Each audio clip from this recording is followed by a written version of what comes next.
Good afternoon. আশা করি সবাই ভালো আছেন, আমিও ভালো আছি। আবারও চলে এসেছি আপনাদের জন্য একটা নতুন ব্লগ নিয়ে। তো আজকে আমরা যাব, আমি এর আগের ভিডিওটাতে দিয়েছিলাম রাজারহাট থেকে ঝালগাছিতে কীভাবে এসেছি। তো আমি সেই রাজারহাট থেকে ঝালগাছিতে এসে আমি একটা আপনাদের নতুন জায়গায় নিয়ে যাব। তো জায়গাটা হলো বাগু, যেখানে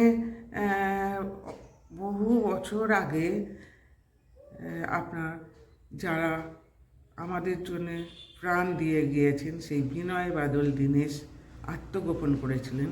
সেই জায়গাতে আমি আপনাদের নিয়ে যাব। তো ভিডিওটা যদি ভালো লাগে সবার দেখে, তো please share, subscribe and comment করতে ভুলবেন না। শেয়ার করবেন প্লিজ, আপনাদেরকে রিকোয়েস্ট করছি। শেয়ার, সাবস্ক্রাইব অ্যান্ড একটা ছোট্ট লাইকের মাধ্যমে আমাকে অনুপ্রাণিত করবেন, যাতে আমি নতুন ভিডিও করতে আরও অনুপ্রাণিত হই। তো ধন্যবাদ। চলুন ভিডিওতে যাওয়া যাক। চলুন এবার যাওয়া যাক সেই প্রসিদ্ধ জায়গায়। দেখতে থাকুন। দেখতে পাচ্ছেন, এটা ঝালগাছি মোড়। তো এখান থেকে আমরা যাত্রা শুরু করলাম। এই যে ঝালগাছির মোড় থেকে ডান হাতে যাব।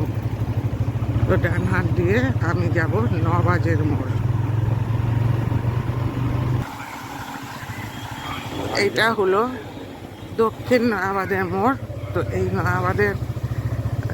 উত্তর নয়াবাদ, এই উত্তর নয়াবাদের মোড় থেকে আমরা ভিতরে ঢুকে গেলাম। বাগুর রাস্তা এটা বাগু হয়ে শিকরপুর গিয়েছে। এখানে মানুষের জীবন জীবিকা হলো নার্সারি। তো এরা নার্সারির ব্যবসা করে খায়। এছাড়া এখানে ঘরের উপর কাজও হয়।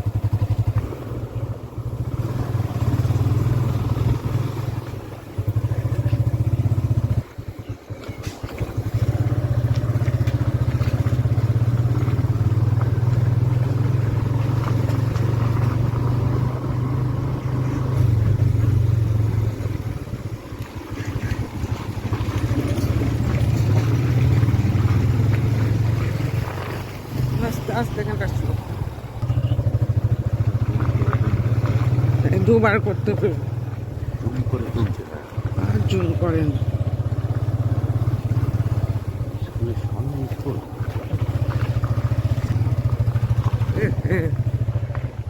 এটা তোলেনি গো।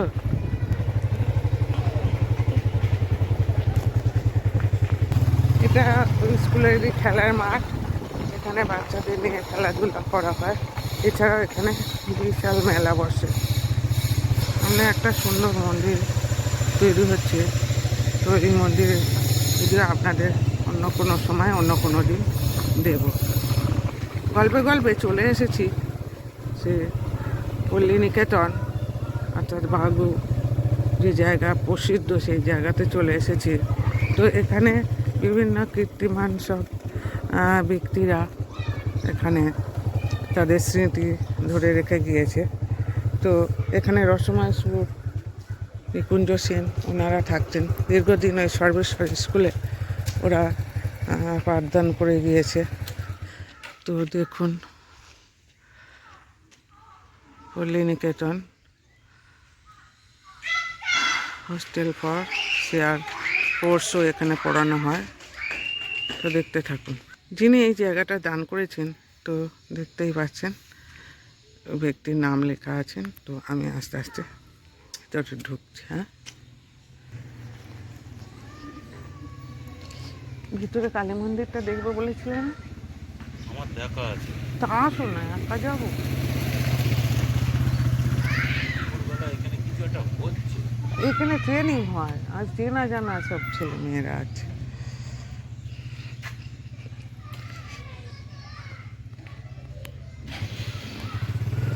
এইসব ব্যক্তিদের যারা বিপ্লবী ছিলেন, তাদের এখানে স্মৃতিস্তম্ভ করে রেখেছে। উৎকর্ষ বাংলার তরফ থেকে এখানে দেখুন বিভিন্ন প্রশিক্ষণ কেন্দ্র এখানে গড়ে উঠেছে। এদিকে বাচ্চারা দেখুন বিভিন্ন তাদের নিয়ে খেলতে এসছে।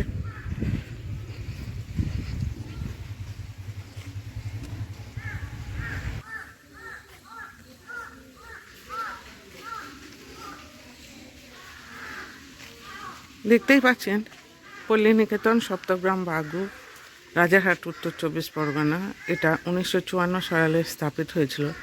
এখানে দেখতে পাচ্ছেন বিনয় বাদল দীনেশের প্রতিকৃতি রয়েছে। তো এখানে আছেন নিকুঞ্জ সেন, সুভাষচন্দ্র বসু, ক্ষুদিরাম বসু।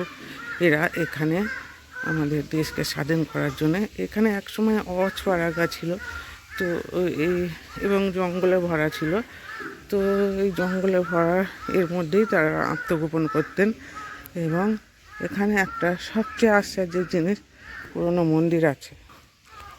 এই সেই মন্দির যে ভগ্নবাস্তায় পড়ে আছে। তো এই মন্দিরের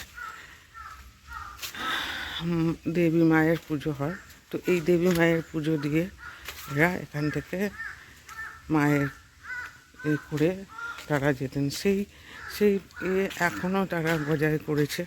দেখতে পাচ্ছেন ভিতরে মূর্তি আছে। তো বিভিন্ন এতে মানুষকে এরা এখানে বেঁধে দিয়ে গেছে। তো আমি পুরোটা দেখাতে পারছি না আপনাদের, তো যতটা পারছি দেখানোর চেষ্টা করছি। দেখতেই পাচ্ছেন মায়ের মুখ সামান্যই দেখাতে পারছি। দেখুন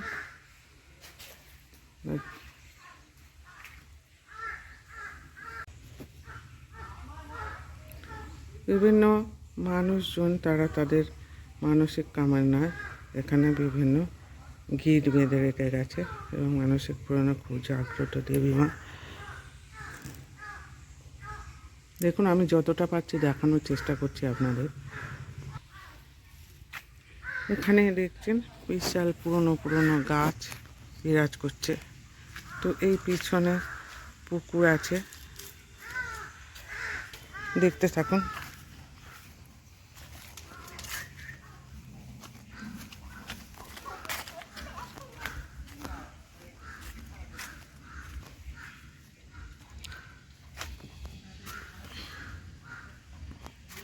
এটাও একটা বিপ্লবীর স্মৃতিস্তম্ভ। তো এখানে বিভিন্ন ঠাকুরের মূর্তি রেখে যান তারা তাদের কাজের জন্য। দেখতেই পাচ্ছেন পুকুর চারিদিকে বিশাল আকৃতির সব গাছপালা এখনও বিরাজ করছে। বট গাছের ঝুড়িগুলো দেখুন, সেই পুরানতা বজায় রেখেছে। তো এক কথায় এই জায়গাটা অসম্ভব সুন্দর এবং পিকনিকের ক্ষেত্রে এই জায়গাটা দুর্দান্ত।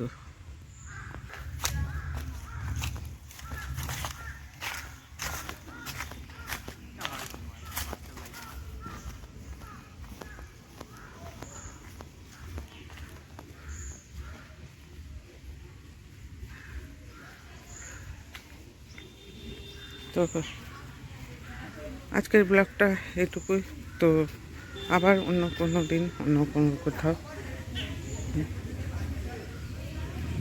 এই ঘরগুলো দেখছেন, এগুলো পিকনিক স্পটের জন্য ভাড়া দেওয়া হয়।